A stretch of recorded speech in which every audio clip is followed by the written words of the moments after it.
I'm starting my Halloween videos now. Today, tomorrow, in the last 2 days of Halloween, well, October, I'll be putting out Halloween videos. And I've had this costume since 2009, and it still freaking fits. Okay. Today, I'm going to be talking about Stephen King's Graveyard Shift, because it turns 35 years old today. I was introduced to this movie from a trailer on a VHS. It was Puppet Master 2. I didn't finally realize what movie it was until the 22nd of this month. I was trying constantly to figure out what it was until I finally found it. I remember that Paramount also distributed the Full Moon movies, so I looked it up on YouTube and finally found it. I didn't finally see the movie until '91 when it premiered on HBO. It was in November though, not October. The movie was not well received. It has a 0% rating at Rotten Tomatoes. It underperformed at the box office even though it opened up #1, but I'm still a fan of it. I actually do really like this movie. Well, it opens up on a dark night at a cotton mill. Basically, everybody's there working. There's one guy in the basement who is very unhappy with the heat and the fact that this place has a really bad rat problem. The rats gather around him and stare right at him, and one even urinates on a chair. He cleans up the mess, but he also hurt himself. And when he throws down the piece of cotton swab that he was using to clean out the wound, a rat shows up and starts eating the blood. He tries to scare him off by acting like he's their teacher and throws one in the cotton gin, killing the poor rat. But that doesn't take too kindly to their god that is on its way. At first he thinks it's his boss, Warwick. He tells him he saved him a trip to his office. I might be desperate for work, but I'm not desperate. He falls in, gets hacked to pieces, and the rats feast on the pieces of his body. The opening credits start and show that the mill is right next to a graveyard that is sinking into, I guess, the river. We then meet Cleveland, the exterminator played by Brad Dourif, who to me really should have been the main character because this would have fit him perfectly, especially what the monster is. He's pumping the rats into the river, and then we meet John Hall, the real protagonist. He gets interviewed by Warwick, who is not a pleasant man. Fact is, this guy has rotten written all over him. Warwick does hire him and lets him know that because of the heat, they can only run the machine at night, 11 to 7, the graveyard shift. John agrees because he needs work since he's a drifter. Well, after he gets hired, well, he basically gets rid of the rats that gather around him like the previous guy, but with a slingshot and soda cans. We then meet the other workers. One of them's a practical joker named Cy. There's also Jane, who's going to be the love interest. Brogan, and, well, the Wishmaster himself. I forgot his name.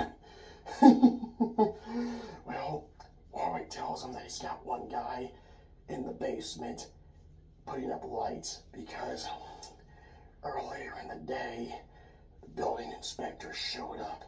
And he said, oh my God, this is bad. The basement is in poor condition. Warwick told him he's had the exterminator working around the clock. He's tired, needs more time. Warwick bribes the building guy, the inspector, $200 to delay the report so he can get the place cleaned up and hopefully brought the code so it doesn't get shut down. Well, whenever the guy that he sit down there to start setting up the lights, gets attacked by all these rats that start rolling around his feet, making him go up a step ladder. The creature shows up. And at this point, it's clearly obvious it's just a giant bat because it closes its wings right on him. When we were watching this, my brother told me, oh, a friend of mine said it's just a giant bat. He goes, see, there's its wings. And I'm like, well, okay, it's just an animal horror film then. Anyway, let's go. After that, we then meet. We also get introduced to Laura's girlfriend, who really does not do her job that well. Of course, you have to watch the television version to get that story. The co-workers mistreat Hall by playing jokes on him by putting, well, a rat in his food. Then we introduce Carmichael, the guy who was in the basement that was setting the lights replacement. He goes down there, sets up the lights, but then Warwick shows up for a little quick scare. After that, Jane and John start to develop a relationship. And Warwick is not happy with this because even though he has a girlfriend, he kind of wants Jane. So he sees John as a competitor, and this is why he doesn't like him that much. Well, Warwick puts up the list for the cleanup crew, but when he puts his girlfriend's name on it, she does not take too kind to that. She trashes his car with an axe. Warwick shows up to stop her. He's getting ready to hit her, but John stops him. After that, Warwick says he wishes to thank John, and he's going to let him be part of the cleanup crew as well, mainly for the sole purpose they give him double pay. But he still does not like him. They go down there, they start cleaning it up, using a fire hose to get rid of the rats, picking up all the junk and getting it out of there. But before this, Warwick's girlfriend breaks in. She finds the file for foreclosure, or at least I think that's what the report said. Anyway, she's on her way out saying, "This will teach you to fire me." But she drops the flashlight, then she trips and falls down the stairs and badly hurts herself, only to have the rats show up and their god coming towards her with an open mouth. After that, we then get to the basement cleanup. We get another glimpse of the creature with its giant tail. One of them, Cy, does not want to go along with this extermination. He just wants to do the cleanup and that's it. This, however, gets him fired whenever Warwick asks him, "We speaking for everybody here?" "Just myself." "Well, in that case, you'd be better going out and punching out permanently." He leaves and takes his stereo and then he's out of the movie. Well, after that, the exterminator, played by Brad Dourif once again, he and John do meet earlier in the film and have a nice conversation. And well, this is one of the reasons why you really want him to be the main character. But unfortunately, he's not. And at this point, it's that issue with the river, how he was pumping them into him. Warwick told him to do that, but now he's pointing out that all this is going to fall onto him because the locals don't like that. And there could be a big lawsuit that could cost an exterminator his license. The exterminator tells him that you told me. He's like, "I hope you got that in writing." He doesn't. So he blackmails him to set traps in the graveyard. Which leaves me asking the question, why didn't he just do that already? I would have figured that they would have done that. It would have been common sense to have traps out there. But he didn't. So now he takes his dog out to set the traps. The dog picks up the scent in one of those tomb things. But then he hears it whimper. He goes in there, can't find it. The ground starts caving. A coffin hits him in the face. It sinks, he's crushing, and then he's dead. Which kind of gives him an anticlimactic farewell because you figured there would have been a conflict between him and the main villain. Because once again, he should have been the main character. Even though I'm aware his character was just created for the movie, he's not in the short story, he should have still been the protagonist. Well, clean up some more in the basement, and they find a trap door leading to underground. Warwick goes down with them. They go down there. They don't find any rats, but they do find all these tunnels and everything. But when one of them, the one with the fire hose, gets caught in cobwebs, and spills fire all over his face, he yanks them off, only to pick up a severed arm with the hose. He abandons them and just starts running up the steps, only they break and he falls through the floor into a pool of bloody water. The giant bat's down there with him.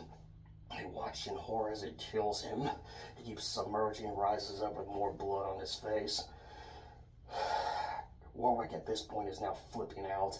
He gets a bottle, takes the dust off and starts putting on his face because he's like having army flashbacks, and it pretty much tells you that he used to be in the army.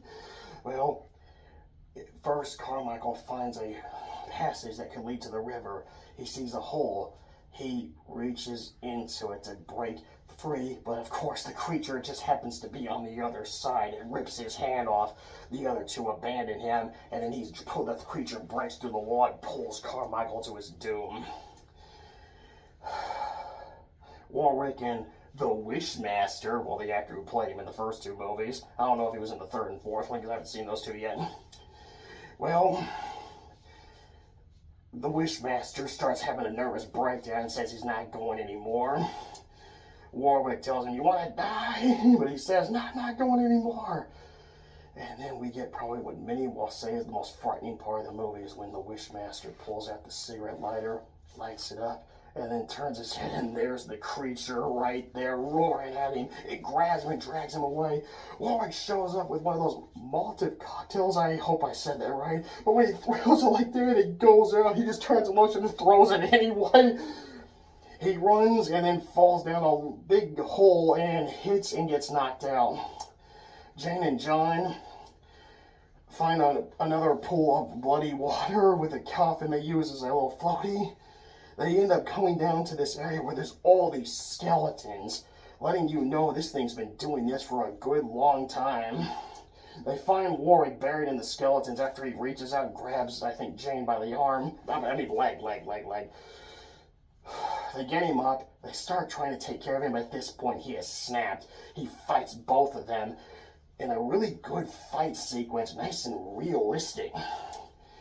However, he gets the upper hand against John. Jane hits him with a big plank of wood, but he then stabs and kills her, shocking you because you thought she was going to survive. The creature roars out. Warwick goes after it after he abandons John. John looks in horror as Jane is dead, but he follows Warwick. Warwick starts now having major army flashbacks, but then he sees the creature, finally truly showing us that it is a giant bat. Voiced by Frank Welker, for the record. Yep, that's right. Frank Welker is the voice of the giant bat in this movie. Anyway, he lifts the knife up and says, "We are going to hell together." He stabs it, it bites his leg, he bites its foot, and then uses the old hook thumb and gets him, slicing his leg up, and then he is easily killed by it. It's dragged off, it drags him down, and then when John shows up and sees what it's doing, if you pay attention to the creature's back, you can see this like little metallic loop thing with a wire. I just finally noticed that when I watched it before I making this video. Movie mistake. Well, anyway, it stops eating Warwick, and then it turns its attention to where John was. John finally finds a shaft with this rope or something. He climbs all the way up, and he ends up being right back where he worked in. The creature follows, smashes through the wall, starts tearing the floor of the cotton gin up, or the kids just start tearing the cotton gin. He gets a hook, hooks it by the neck. That allows him to get away from it more, but it's before it tries to come at him, but its tail gets stuck in the gears. And that's when he pulls out the slingshot, looks in the paper bag. 2 soda cans left. Shoots the button, misses. He then reaches and gets the Diet Pepsi. Shoots again, turns it on, and grinds that sucker from the tail all the way to its head while it's still alive. It screams, it cries, he covers his ears, he screams too. Blood pours out of its mouth, and then it ends. I think this is an underrated film. I did like it better than the short story. really wasn't all that impressed with the short story. In the short story, it's a cow-sized female rat that has no legs or eyes and is just used for breeding. And the rats are just mainly the creatures in the book. John also dies after he sprays Warwick with the hose, which lets the queen eat him, and then John gets killed by all the rats. That's how the short story ends. But I prefer the movie over the short story, even though I'm aware Stephen King hates this movie, but I don't give a crap. I will definitely say that the voices in this movie to me are what sell this. Warwick, Brad Dourif, Cleveland, the Exterminator, John, the Inspector, the Bat. The voices in this movie are really good at selling these characters. That's one of the main things I like about this movie. The music's good, except for that stupid trumpet that I hear twice. Like whenever he's climbing up that shaft, you hear it. Whenever before they find that stream of bloody water with the coffin that they use, that's the one musical instrument I would have not had. And once again, I would have had Brad Dourif as the main character in this movie. Yes, his character's not in the short story, but yeah, Exterminator taking on all these rats and finding out their god is this giant bat, and he has to go one-on-one with it at the end. That would have been a better idea. Oh, excuse me. Anyway, if you haven't seen Stephen King's Graveyard Shift, I definitely recommend it. It's good animal horror, and I will definitely say to all you who made it, I understand it has a 0% rating, but I'm still going to say 2 thumbs way up. Well, thanks for watching. I'll see you tomorrow when I do Goosebumps, the Haunted Mask for the 30th anniversary of Goosebumps.